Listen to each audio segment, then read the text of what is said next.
Howdy, it's Jim Morado, and this is late June 2023. We're in Adams, Tennessee, and we are heading to the Bell Witch Cave. This whole town will forever be linked to the Bell Witch legend, and I'll tell you a tad bit about the Bell Witch legend. There's plenty of resources for that, but just very roughly, the Bell family of this town supposedly was haunted by the Bell Witch, which wasn't a witch but some sort of ghost or spirit kind of thing, from the late 18 teens to about 1821, I think. And it's an interesting story. It's very detailed. It's a ghost, but it interacts with the family. It produces stuff out of thin air. It shakes hands. It appears as animals and other creatures. It's a very heck. It's just a very crazy legend, and even the father of the family, John Bell, was supposedly even poisoned and killed by the witch. Very interesting. Maybe one of the most legendary American ghost stories out there. And if you want to delve into that legend, you've got to go to Adams, Tennessee. And this is maybe my fifth or sixth visit to Adams. I like this town. I like this area. It's a nice drive. You're not far from Clarksville, Tennessee. You're not far from Nashville. It's really right on the Kentucky-Tennessee border. And it's a neat little town. And of course, they have the Bell Witch Cave. They do not allow video or taping at the Bell Witch Cave. So I took a lot of pictures, though, and I thought I would just put up some pictures. So for the most part, this video is going to be more of a slideshow, just to tell you a little bit about the cave and what's going on with it. If you want to read up on the Bell Witch, there's, I think, 3 books that are kind of primary sources. And by primary, I mean they were written significantly after the family passed away, but they're older books that have some sort of connection to the family. There's a few of them out there. I recently picked up Dewey Edwards's Something Wicked, which gives a nice telling of the Bell Witch story and gives some thoughts on what may have happened. There's also The Bell Witch, The Truth Exposed by Camille Moffett Headley, with Chris and Walter Kirby, who purchased the cave, I want to say in the early 90s, and Walter recently passed away, but the family still runs the cave. And Troy Taylor, the prolific Troy Taylor, put out Season of the Witch, which is definitely worth a read. And there's others out there too. Also, just so you know, some of the pictures, I believe the ones you just saw, those are from about 2011 maybe. I've put a few older pictures in here, just because I've taken a lot of pictures out here. There is this little cabin where it's kind of a, where you buy your tickets, and it's a gift shop, and I always have to buy some new Bell Witch merchandise when I'm there. They've got cool t-shirts. They've even got creepy dolls in there now. So lots going on at the Bell Witch Cave.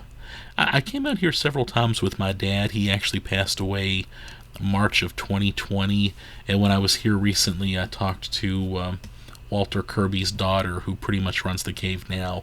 Her dad also passed away, I think, right at the start of COVID, and I was really sad to hear that. He was a tough farmer kind of guy, and I always enjoyed talking to him when we would visit the cave. So thank goodness, though, the Kirby family is still preserving the cave, the legend, the legacy. And this is a replica of the John Bell cabin.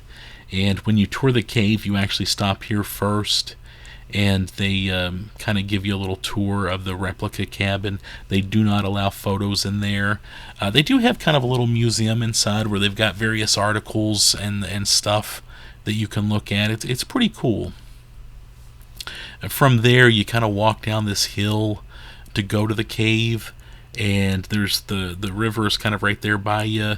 It's exciting. It's a nice, you're going to a cave with some exciting folklore attached to it, and it's very scenic. It's very scenic. I will say that I kind of compare Adams, Tennessee to Point Pleasant, West Virginia, forever associated with the Mothman. They're two towns that the very first time I stepped foot in either of them, it kind of makes sense that there would be a weird legend attached to these towns. They have a certain vibe, which is that's not a knock against them. It's they have an interesting vibe.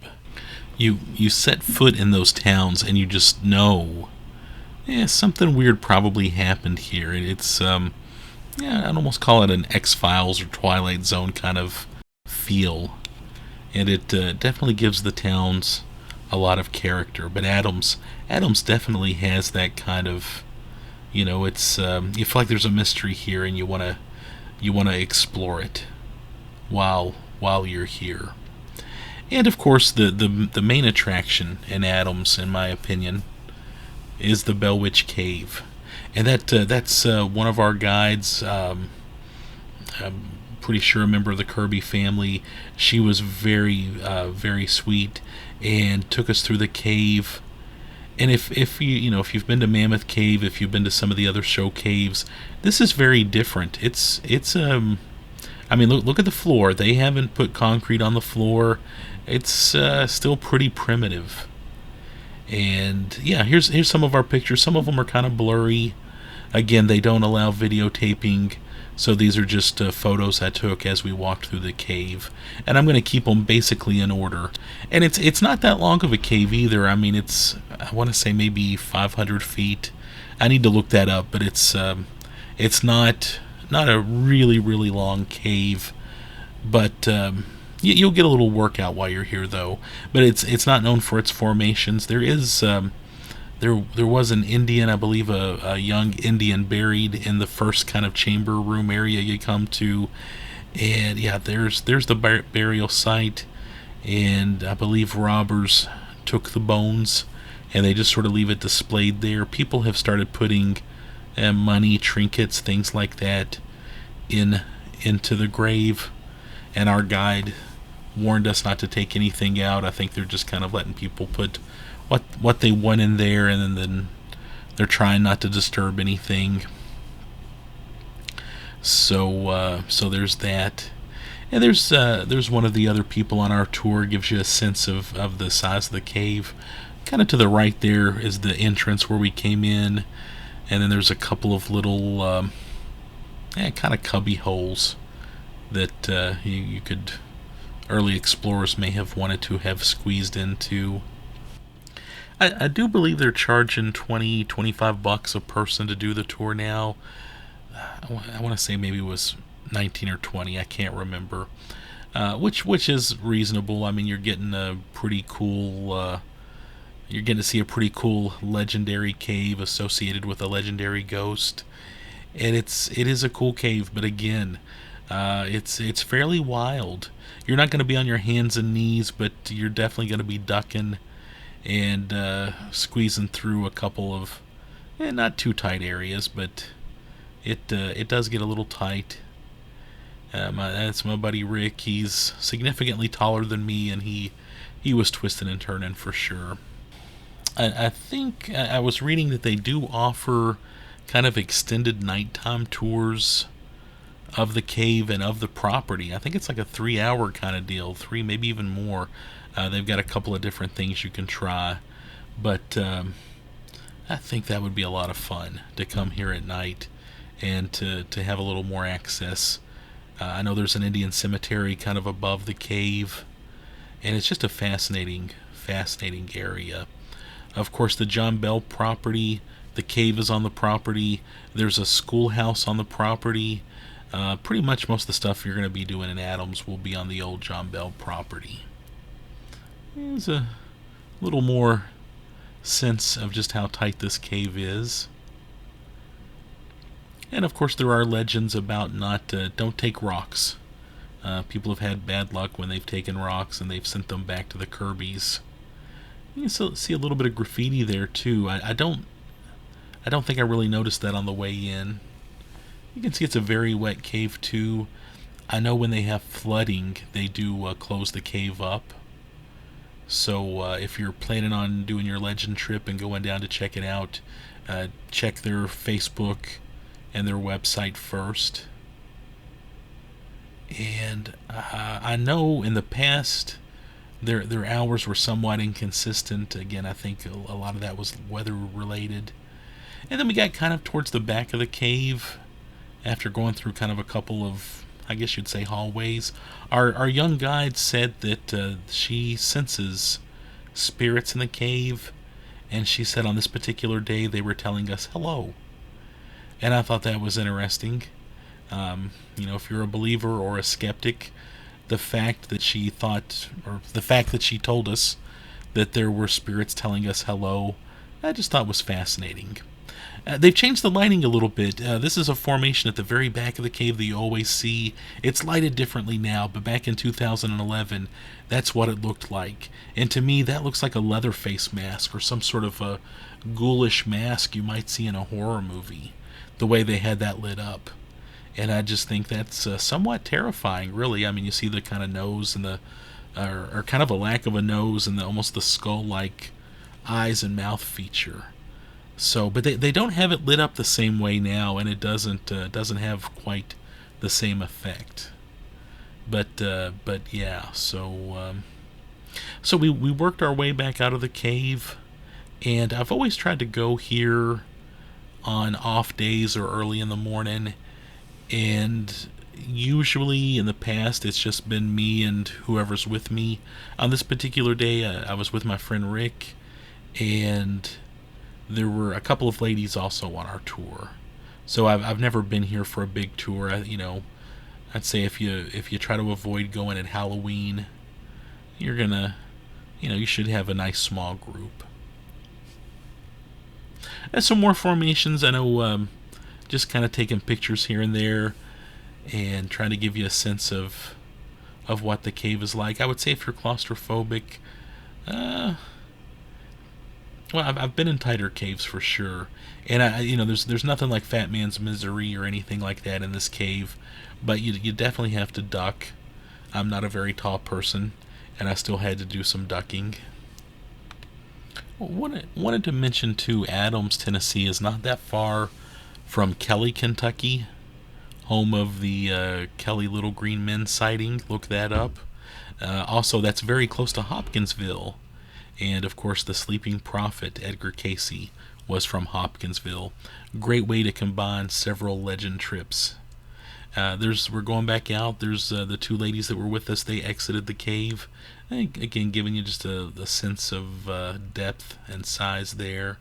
Another shot of the entrance as we exit. And it was a hot day. It was a muggy day.